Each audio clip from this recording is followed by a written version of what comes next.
obligatoriamente es en los Estados Unidos de América, pero quiero aclarar esto después de la Constitución de 1787, porque hasta ese momento tampoco los Estados Unidos eran una gran cosa.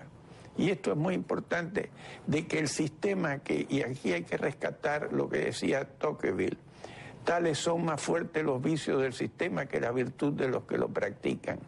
Esta es la idea. Y los que crearon el sistema fueron los Founding Fathers. Si todos los americanos hubieran sido como los Founding Fathers, hubiera habido Founding Sons, no hubiera habido ¿verdad? Entonces, fueron los que crearon, y las dificultades que tuvieron para crear esta.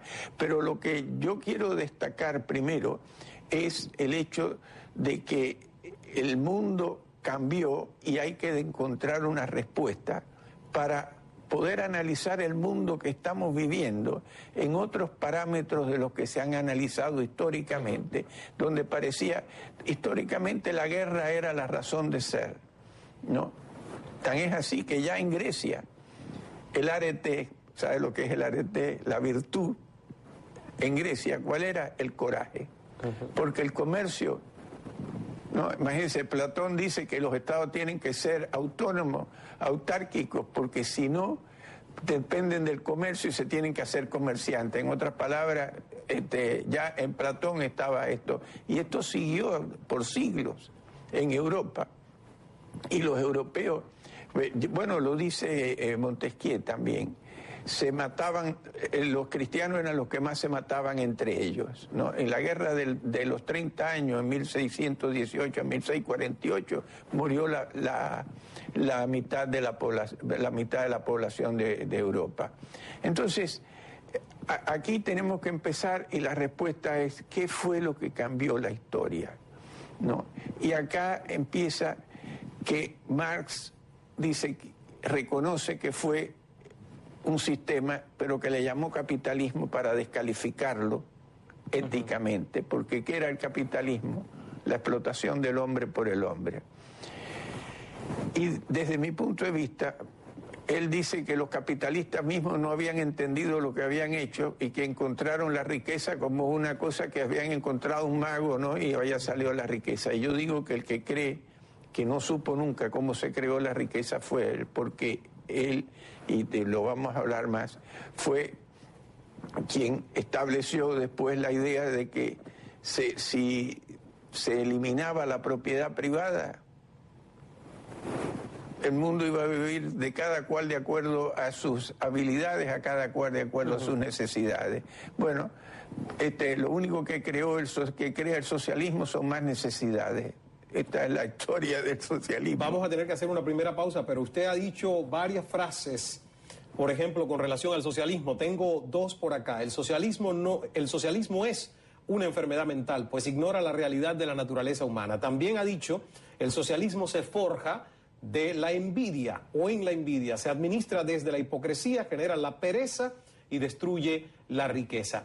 Vamos a leer también, antes de irnos a la pausa, algunos de los comentarios. Prometimos que sería una hora interactiva.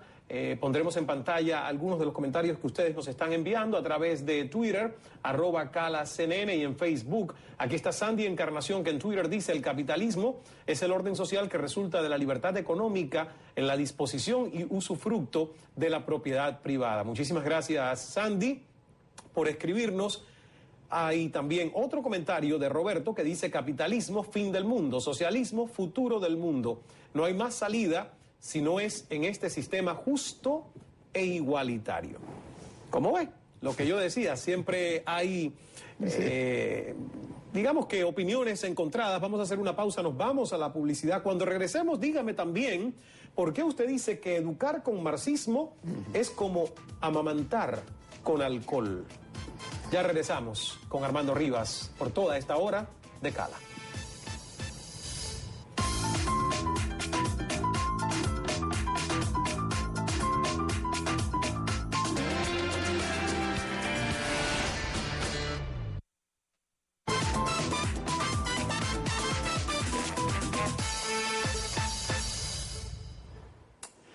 Continuamos en nuestro programa con el gran pensador, escritor, investigador, abogado, economista que nos acompaña, el señor Rivas, Y la verdad que hay muchísimos comentarios por acá. Por ejemplo, dice Charlene 1911, capitalismo, bien particular sobre bien común, socialismo, bien común sobre bien particular. Hay otro que dice Chexter, el socialismo es la distribución igualitaria de la riqueza de todo tipo, producida por una sociedad en un país determinado. Hay otro que es un poquito más humorístico, que dice Camilo LM, el socialismo, si se hace en el desierto, a un año importa arena. Se ríe usted, está bastante simpático. Dice Dioners Yes, la demagogia es socialismo. Y menciona Armando Rivas Encala, excelente. Ahora, me quedé con varias frases. Por ejemplo, educar con marxismo es como amamantar con alcohol. Fuerte la frase. Bueno, porque cuando uno está borracho no ve la realidad. Y el marxismo impide ver la realidad porque parte de una idea del hombre que es falsa. ¿Pero ¿y dónde se educa con marxismo hoy?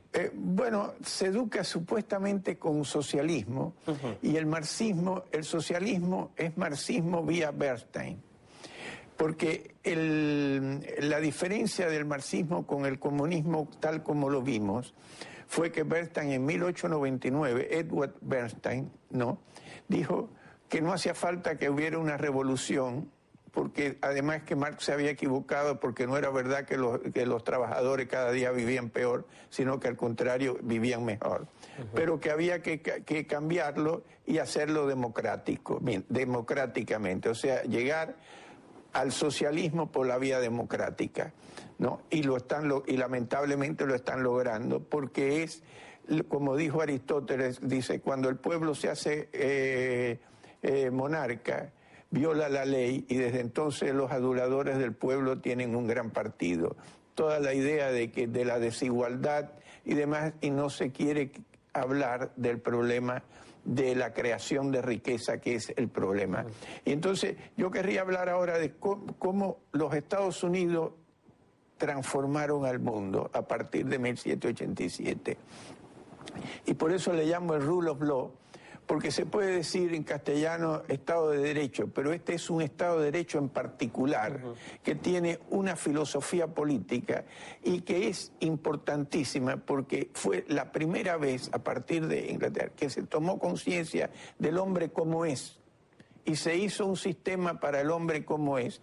Y le puedo decir que usted no va a encontrar en el Federalista o de Federalist Paper una palabra sobre economía, pero el resultado es lo económico, ¿no? Y el resultado fue, primero, que las mayorías no tenían el derecho a violar los derechos de las minorías. Fundamental, cosa que los europeos no se enteraron.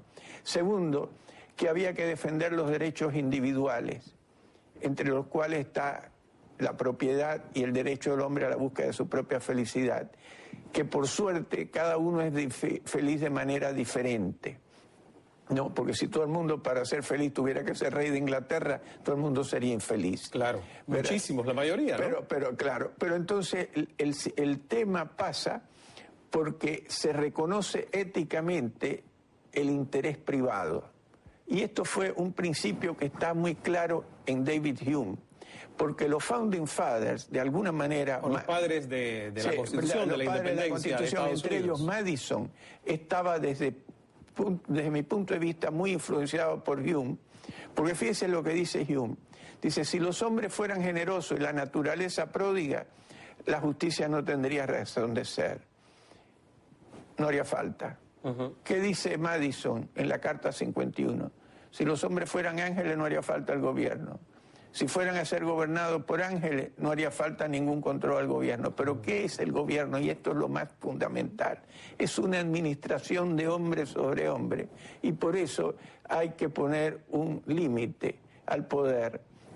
Y una fiscalización. Exactamente. Al poder, que fue precisamente lo que los americanos llaman el judicial review. O sea, el rol fundamental que tiene el sistema judicial para determinar que una ley es o no. Y esto lo planteó Hamilton en la Carta 78, ¿no? donde dijo toda ley contraria a la Constitución